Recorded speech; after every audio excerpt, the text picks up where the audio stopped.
What's going on, everyone? It's Dusty Gogoat. I'm in a good mood this morning. I just watched the August 18th Pokemon Presents, and we have to talk about the Hisuian region. There's gonna be so many great things in Legends Arceus. I gotta start saying Arceus, not Arceus. Mark my words, there will be a third DLC for Sword and Shield. I'm not even gonna mess around. Let's start with these new regional forms. The Hisuian. So first up, this thing was leaked the day after the original trailer of Legends Arceus. We have Wyrdeer. It's essentially a Hisuian Stantler, but it's not Stantler, it's Wyrdeer. And I'll get it off my chest. I'm a little disappointed this is not a Hisuian Gogoat. Oh, man, I'm so glad they're bringing these forms back. So Wyrdeer, look at this thing. It looks like Santa Claus, the old man hermit. This is a Gandalf Pokemon. It's literally a wizard, which makes sense. I mean, so Stantler was always the Pokemon in Generation 2 that could see through ghosts. It always had these like psychic abilities, but it was only normal type. That's Stantler, but Wyrdeer looks ice type. If we look on the Pokemon website, it says it's normal psychic type. This is a clean design. It's still ugly as ever. Stantler still has that ugly, lumpy face, but I love the horns. This thing's looking like a clothes rack. I really do like the gray and white aesthetic though. Normal psychic type, classified as the big horn Pokemon. Wyrdeer is a Pokemon that's close with people and helps make their lives possible. In the Hisuian region, Stantler can evolve into Wyrdeer. Oh, it's an evolution. This is an evolution of Stantler. This Pokemon has been treasured since long ago by the people of this region, for whom it is indispensable.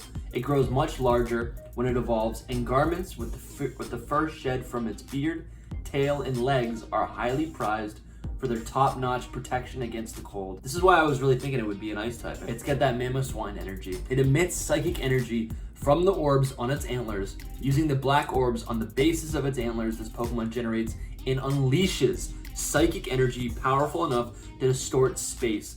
Wyrdeer searches out safe paths by using its antlers like antennae, running at the head of its herd and leading young Stantler. I love to see the deer and the goats getting representation in these games. Wyrdeer is going to be the Pokemon that you ride on top of, right?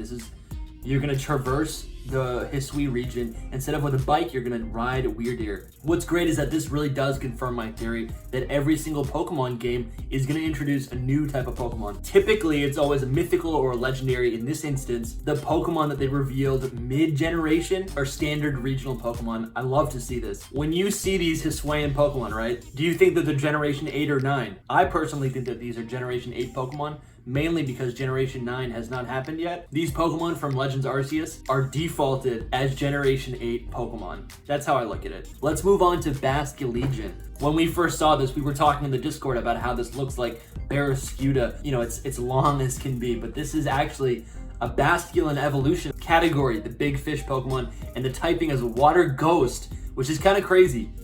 Like, I guess I see the element in the back of it. It looks like watercolor waves.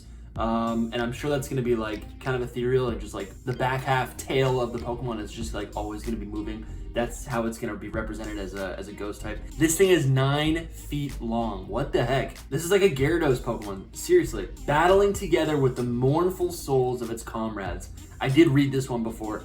It's a little sad. Basculegion in the Hisuian region can evolve into this Pokemon. This evolution occurs when a Basculegion is possessed by the souls of other Basculegion from its school that could not withstand the harsh journey upstream. This really is based off of the same thing that Magikarp's based on. The one Magikarp that reaches up the waterfall is granted dragon status. This thing comes about when a Basculegion is able to reach the top. It's a little bit more sad because it takes the memory of all the Basculegion that haven't made it. Unfortunately, the ghost type of this Basculegion is suggesting that all the other Basculegion have died.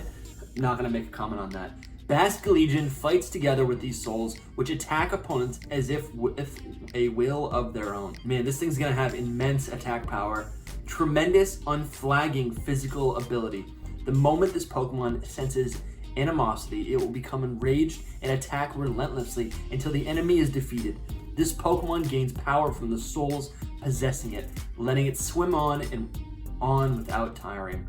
I mean, we could theorize, but I kind of feel like these Pokemon are gonna have whole unique abilities.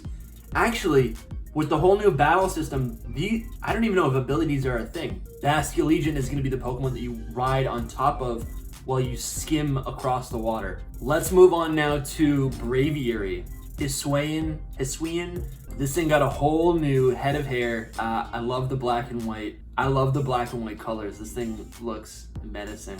Hisuian Braviary. It's the battle cry Pokemon. Psychic flying. That kind of makes sense. If we have to do like a tier system, we got Natu and Xatu, Hisuian Braviary, and then Lugia. I don't know if you could top Lugia. And then there's Sigilif, but that thing is not even going on the list. A solitary bird Pokemon that flies in from the north in winter. Once again, we're looking at a Pokemon that has a winter theme, but again, it gets the Psychic type, which is fine. When Rufflet in the Hisuian region evolve, they become Hisuian Braviary. In the winter, this Pokemon flies in from somewhere farther north. It's larger than the previously discovered form of Braviary and tends to live alone rather than in flock. This is insane because if it flies in from somewhere farther north, is that a new region? Is this the area that we're going to be able to find in this game? Probably not. This is probably just like leading us trails for us to speculate. The Pokemon Company wrote that piece of text just so I could comment on it. Shock waves of psychic power. Hisuian Braviary can imbue its eerie screeches with psychic power to generate powerful shock waves. It then uses its sharp talons to tear and seize prey weakened by these shock waves. Apparently, it can also use psychic power to sharpen its sixth sense and enter a trance that boosts its psychic abilities. These really do sound like wholly new abilities, things that we haven't seen before. I'm looking forward to traversing the region with this Pokemon. Definitely need to have one of these on my team. Next, we have Hisuian Growlithe, who screamed when they saw this Pokemon. I remember back in Generation 7, the rollout of Sun and Moon, everyone wanted the water type Growlithe, and we're not getting that, but instead we're getting Hisuian Growlithe. It's going to be rock and fire type. So this is based on those Chinese statues. That's what Growlithe and Arcanine have always been based on. It looks like this Growlithe is actually taking inspiration from those more heavily, where it resembles those stone statues. I like this design. It's a little bit more darker in color. It's got that like butt face that Stantler has, so maybe that's just a byproduct of Hisui. So this is called the Scout Pokemon. Shout out to the Boy Scouts. I'm excited to see Arcanine because that hasn't been revealed yet. So it says it's soft fur and stony horn. It's got a horn. Oh, it does have a horn. It has a horn right up top. This is Growlithe as it appears in the Hisui region. Its Hisuian form has longer, more voluminous fur than the previous discovered form of Growlithe. This soft, heat-retaining fur helps the Pokemon thrive even in the frigid Hisui region. The sharp horn on its head is made of rock, but it breaks easily. Hisuian Growlithe is a weary Pokemon that guards its territory with a partner. Hisuian Growlithe are highly vigilant and tend to be seen watching over their territory in pairs.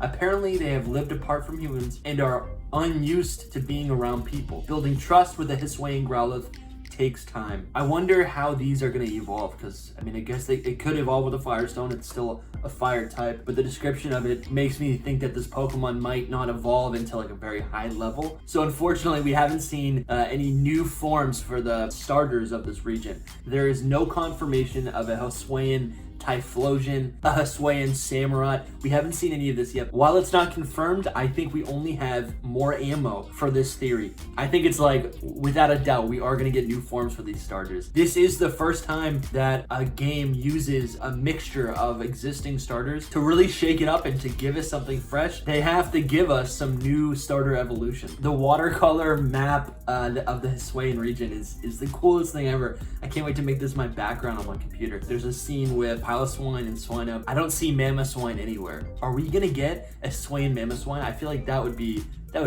perfect. All these new forms really open a can of worms of like what else we could expect. A couple other things that I did notice in this trailer was that a Great Ball was used, which confirms that there's going to be more than just a Pokeball in this game. What this could mean is that we get Apricorn Balls, or even better, new Pokeballs inspired by this region. They even showed one of the characters headbutting or attacking a tree in order to receive berries. These berries might actually be Apricorns, which could mean, call me crazy, new Apricorn Pokeballs. It wouldn't make sense to have any of the modern Pokeballs in this game because they were all developed with new technology. Again, we really didn't get any information on Arceus, but I think there's going to be more information trickled out over the next couple months. So it is confirmed that Pokemon Legends Arceus and BDSP are going to be compatible with Pokemon Home. You can send the Pokemon from Legends Arceus into Pokemon Home, which begs the question, are these Pokemon going to be available in Sword and Shield? And I gotta say, I think yes. I really think so.